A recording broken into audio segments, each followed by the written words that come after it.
The live TV, सच सबसे आगे।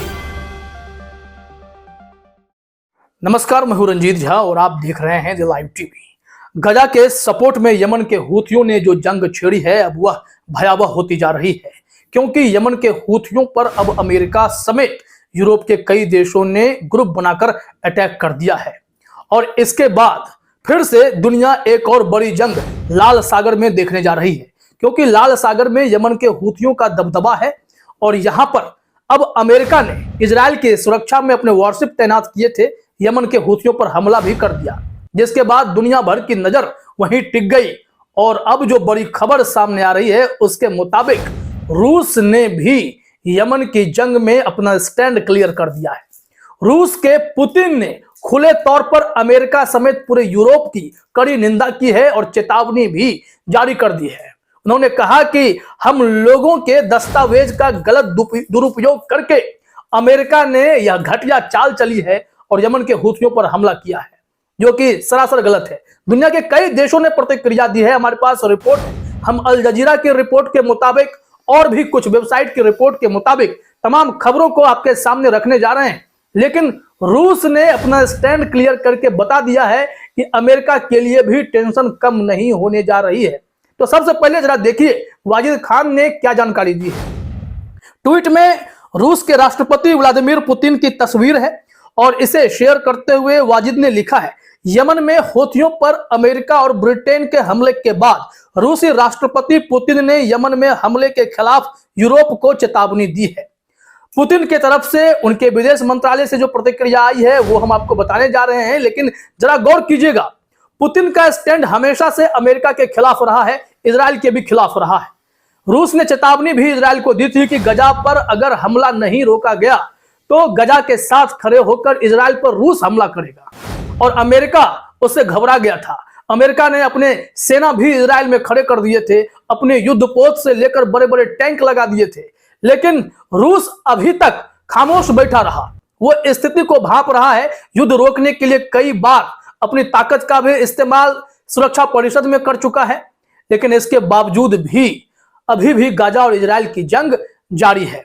ऐसे में अब यह जंग शिफ्ट होकर यमन के हूथियों की तरफ इसलिए बढ़ गया क्योंकि गाजा के सपोर्ट में ही यमन के हूथियों ने लाल सागर में दुनिया भर के देशों के धंधे को चौपट कर दिया था। कहा था कि इजराइल से अगर जिसको भी बिजनेस करना है पहले इजराइल को कहिए कि युद्ध रोक दे, लेकिन इजराइल युद्ध नहीं रोका, जिसके चलते कई कार्गो वॉरशिप पर यमन के हूथियों ने अटैक किया।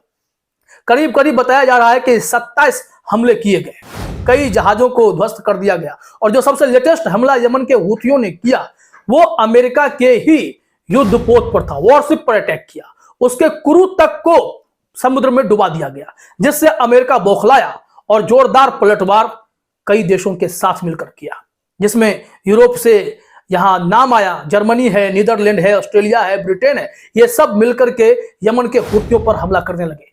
दुनिया के कई देशों ने इस पर प्रतिक्रिया दी, कहा कि यमन जैसे छोटे देश पर हमला करके ये गलत कर रहे हैं और मिडिल ईस्ट में आग को भड़काने की कोशिश कर रहे हैं। यह जंग और भयंकर हो सकती है। समुद्री मार्ग की जंग इतनी भयंकर होगी कि दुनिया के देशों की अर्थव्यवस्था पर भी बड़ा असर पड़ सकता है। अब रूस ने जो बड़ी बड़ी बातें की है इस हमले को लेकर वो जानना जरूरी है। अल जजीरा ने एक जानकारी दी है, जरा देखिए अपने स्क्रीन पर। रूस के स्टैंड को क्लियर किया गया है। अल जजीरा का कहना है, रूस ने कहा कि हमले अंतरराष्ट्रीय कानून का उल्लंघन करते हैं और संयुक्त राष्ट्र सुरक्षा परिषद के प्रस्ताव का गलत फायदा उठाते हैं, जिसमें हौथिस से शिपिंग लेन पर अपने हमलों को रोकने की मांग की गई थी। विदेश मंत्रालय की प्रवक्ता मारिया जखारोवा ने कहा, यमन पर अमेरिकी हवाई हमले एंग्लो सैक्सन द्वारा संयुक्त राष्ट्र सुरक्षा परिषद के प्रस्तावों को विकृत करने का एक और उदाहरण है। जखारोवा ने कहा कि हमले अंतरराष्ट्रीय कानून की पूर्ण अवहेलना दिखाते हैं और क्षेत्र में स्थिति को बढ़ा रहे हैं, मतलब टेंशन वहां बढ़ रही है। जिस रिपोर्ट की वो बात कर रहे हैं, एंग्लो सैक्सन द्वारा संयुक्त राष्ट्र सुरक्षा परिषद के प्रस्ताव को, उस प्रस्ताव में रूस भी वहां था और पहले ही आशंका रूस ने जता रखी थी कि अमेरिका इसका गलत उपयोग करेगा, गलत तरीके से परिभाषित करके, और उसने किया भी वही, हमला कर दिया यमन के हूथियों पर।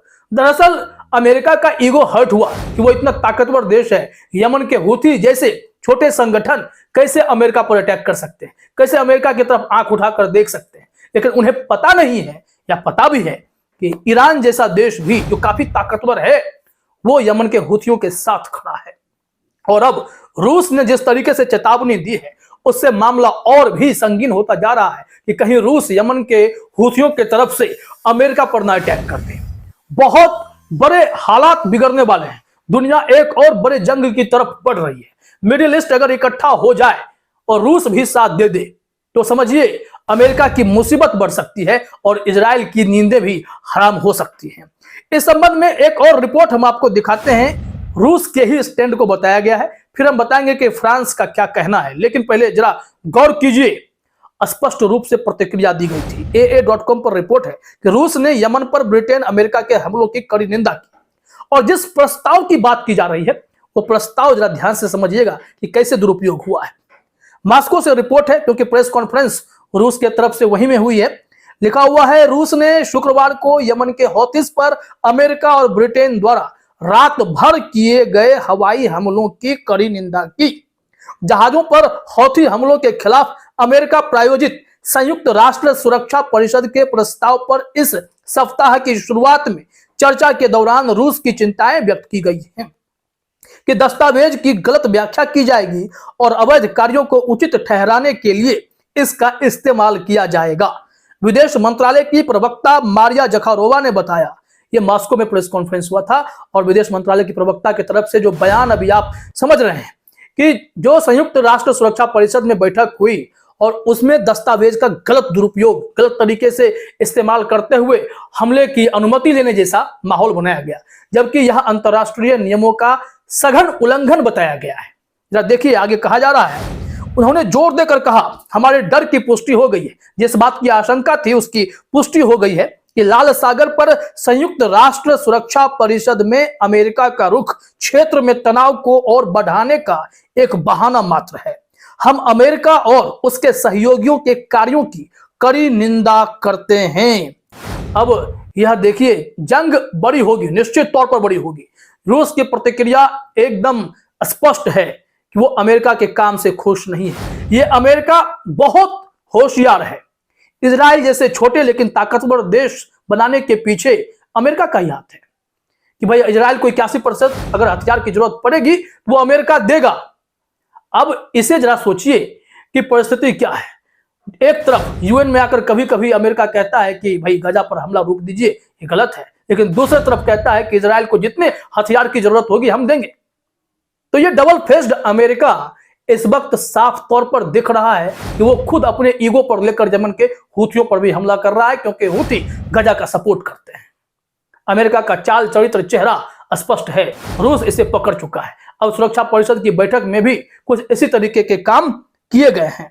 कहा गया है कि जखारोवा के अनुसार लाल सागर क्षेत्र में सैन्य वृद्धि यमन संघर्ष के समाधान की दिशा में हाल ही में उभरे सकारात्मक रुझानों को नकार सकती है, साथ ही पूरे मध्य पूर्व क्षेत्र में अस्थिरता को भड़का सकती है।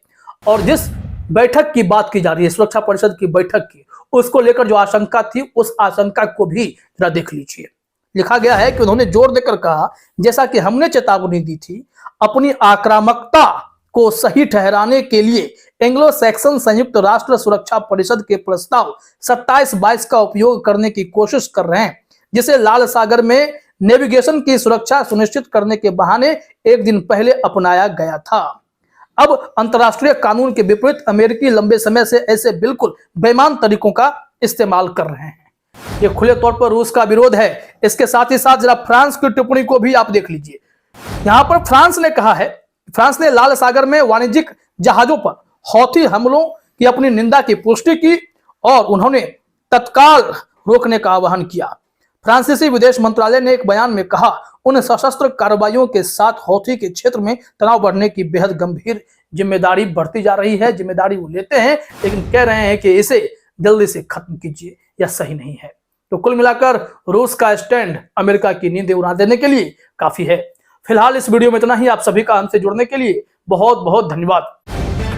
द लाइव टीवी, सच सबसे आगे।